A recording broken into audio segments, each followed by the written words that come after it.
At the end of 2017, the regional parliament here in Catalonia declared independence from Spain. This followed a controversial referendum where a reported 90% of the turnout voted for Catalonia's independence. But Spain is just one of 11 other nations facing pro-independence movements, looking to redraw the map of Europe.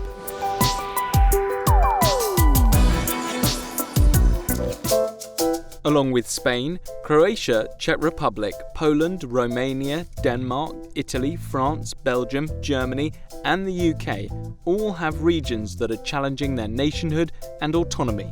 Each region has their own reasons for becoming independent, based on everything from historical border disputes to, in Catalonia's case, a strong cultural identity. During Francisco Franco's fascist dictatorship in the middle of the 20th century, many Spaniards saw their democratic liberties eliminated and their regional identities suppressed. This included local traditions, as well as the Catalan language, which many locals still favour over Spanish.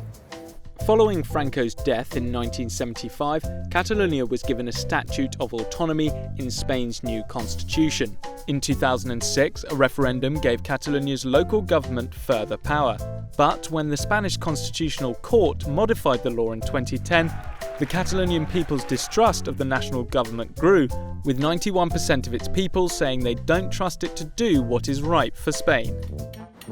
As the distrust between Madrid and Catalonian people continues, the modern resurgence of calls for independence are also economically motivated. Catalonia is one of the most prosperous regions in Spain. It makes up just 6% of the Spanish territory, but contributes about a fifth to the country's GDP. Cultural and economic divide is apparent in other countries too. Take Belgium. It's home to two dominant cultural and linguistic groups, with the Dutch-speaking Flanders in the north and the French-speaking Wallonia in the south. Flanders is the wealthier of the two thanks to outside investment, the second largest port in Europe, and its education system. Its territory covers just over 40% of the country, yet provides 58% of the country's GDP, much more than Wallonia's 24%. Its unemployment rate of 5% is half of Wallonia's at around 10%. The region's strong economy has given momentum to the independence movement, with the pro-separatist New Flemish Alliance now the biggest party in the country. Political momentum also seems to be gathering in the Faroe Islands.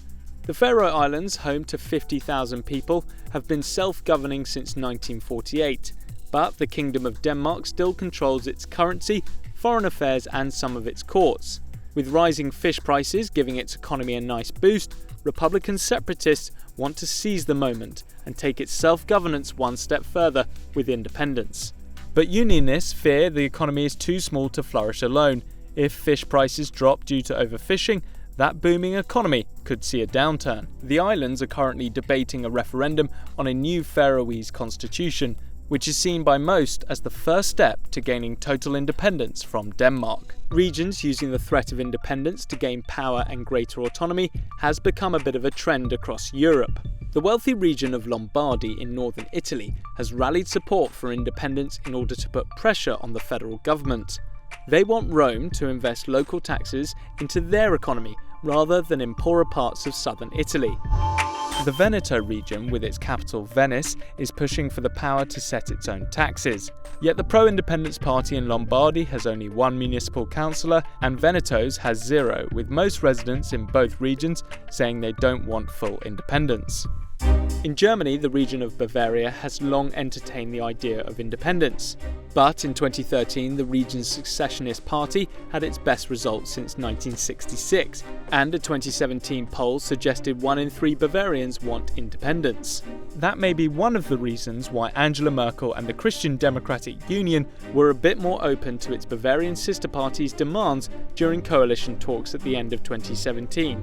In which Chancellor Merkel was forced to agree to the Christian Social Union's proposal of a limit on the number of refugees allowed into the country. But some analysts argue that increased autonomy in these regions has actually reduced the chances of total independence. Basque nationalists have been campaigning and fighting for independence from Spain and France since the 19th century. But since Madrid gave away significant autonomy to the Basque region, the calls for independence have died down, and ETA, the infamous Basque terrorist group, is looking for formal international recognition of its decision to disband. And momentum for Basque independence may have been harmed further by the Catalonia crisis. A regional poll taken after the Catalonia referendum showed that more than 40% of Basque people want further self-governance, but only around 20% actually want total independence. The uncertainty that surrounds Catalonia looks set to continue, with the former Catalan president Carles Puigdemont being arrested in Germany.